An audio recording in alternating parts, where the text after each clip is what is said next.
Hello, this is part 2 of population distribution and population density.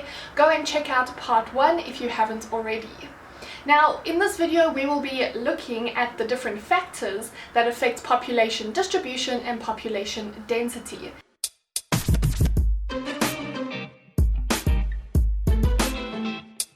There are a few different reasons why people settle where they do, and that is what we will be looking at in this video. Now, just to recap, population distribution looks at where people have settled or where people live, whereas population density looks at how many people there are within a specific unit of area. So remember, from part 1 we said that we will be using square kilometers as our unit of area, and this just means that we will be looking at how many people there are within each square kilometer in a place, and that is population density. There are 7 factors that we'll be looking at today, so let's jump straight into them. The first one is water. Now, this is an obvious one. Water is essential for life. People need water, whether that is to drink water or to give water to their crops so that they can grow food, or to give water to their livestock. Basically, people are going to settle near water because it is needed for life. So a good example of this would be along the Nile River, which is in northeastern Africa. In part 1 we looked at the 3 different types of population distribution, which was clustered, dispersed and linear.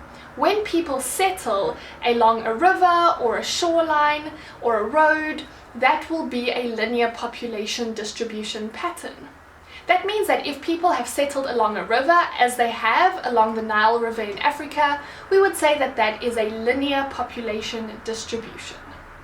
The second factor that affects where people live and how many people live there is climate. People generally want to live in a comfortable climate. They don't want to live where it is too hot or too cold or too dry or too wet. So a good example of this is Antarctica. People don't live in Antarctica. It's very, very cold and very, very dry. So people aren't living there except for the purpose of research. The third factor is soil. People need good quality, fertile soil to be able to grow crops to ensure food security.